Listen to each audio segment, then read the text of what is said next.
या इलाही बख्श दे सईद को रोज़े हश्र तो। MS सिद्दीकी हैं।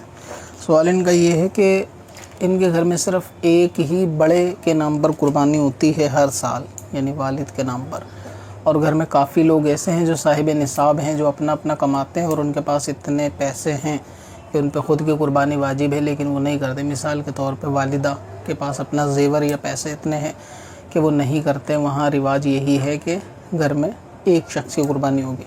और ये आपके अलावा भी बहुत सारे घरों का मामला है कि जहाँ पर लोग एक से ज़्यादा साहिब निसाब होते हैं। और आजकल तो ऐसा है कि लोग लड़के अपनी जॉब वगैरह कर रहे होते हैं, लड़कियाँ भी जॉब कर रही होती हैं, और उनके पास अपनी सेविंग इतनी होती है कि वो कुर्बानी उन पर ख़ुद पे वाजिब होती है, लेकिन वो ये कह के कि अभी हम वालिदा यानी पेरेंट्स के साथ रहते हैं, जॉइंट फैमिली, तो इसलिए कुर्बानी होगी, ये कह के अपनी बात को और टाल देते हैं। हालांकि उन सब के ऊपर अपनी अपनी कुर्बानी करना अलग से वाजिब है। अब चाहे वो हिस्सा लें या अपना सेपरेट जानवर लें, लेकिन कुर्बानी उनको सबको अपनी करनी होगी। और ऐसे ही जो लोग जॉब वगैरह करते हैं, अपनी सेविंग अपने पास रखते हैं, तो उनको ख़ुद अपने नाम की कुर्बानी करवानी होगी, चाहे घर में वालिदा अपने नाम की ना करवाएं। और कभी कभी सूरत ऐसी भी आती हैं कि घर में वालिद और वालिदा के नाम पे कुर्बानी नहीं होती वाजिब, लेकिन जो शख्स काम कर रहा है अपने पास, उसकी सेविंग है ख़ुद की, उस पे वाजिब होती है। लेकिन वो भी घर में जब तक बड़े ज़िंदा हैं उनके नाम की कुर्बानी का जो है ना रिवाज वो चलता रहता है। तो इस हिसाब से घरों का जो है ना मामला है, तो ये भी जो है ना एक गुनाह का काम है कि अपने पे वाजिब कुर्बानी होते हुए उसको अदा ना करना। तो जो शख्स के पास अपनी सेविंग है बकरीद के वक्त में, कि उसके पास इतनी सेविंग हो कि वो साहिब निसाब हो, उस पर अपनी ख़ुद की कुर्बानी करना वाजिब हो, तो उस शख्स को चाहिए कि वो अपने नाम से कुर्बानी करे। अब चाहे वालिद पे कुर्बानी के वाजिब ना हो तो उनके नाम की ना भी कराए तो हरज नहीं है। तो इसी तरीके से एक मामला और है कि अगर कोई शख्स कुर्बानी नहीं करता तो क्या कोई दूसरा शख्स उसके नाम की कुर्बानी करवा सकता है।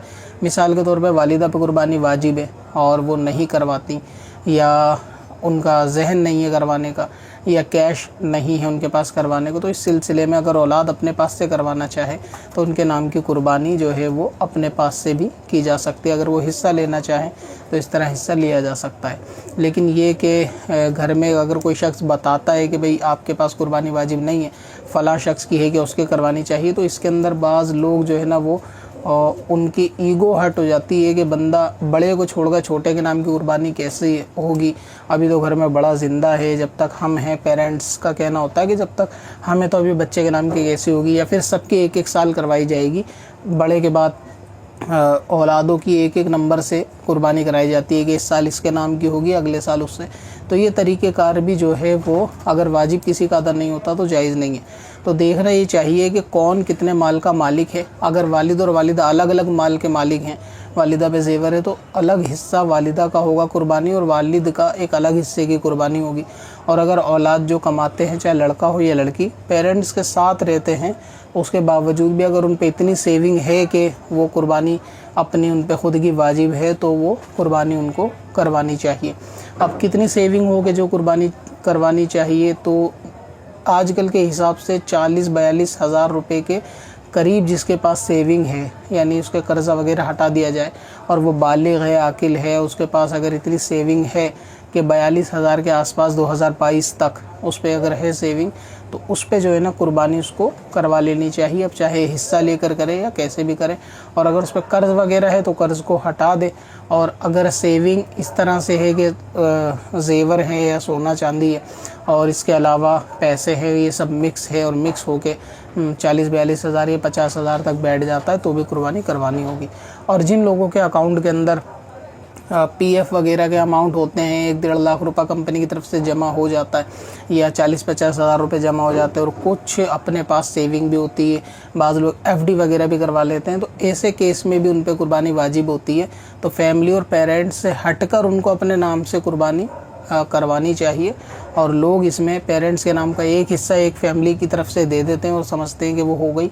या फिर घर में एक बकरा आता है और वही जो है ना रस्म चलती चली आई है सालों से कि घर में बकरा आएगा वो वालिद के नाम से कुर्बानी हो जाएगी, तो ये समझा जाएगा कि कुर्बानी हो गई। हालांकि उस घर में अलग अलग बच्चों पे, कमाने वालों पे अलग अलग कुर्बानी वाजिब हो रही होती है, जिसको तर्क करके गुनाह के हकदार बनते हैं।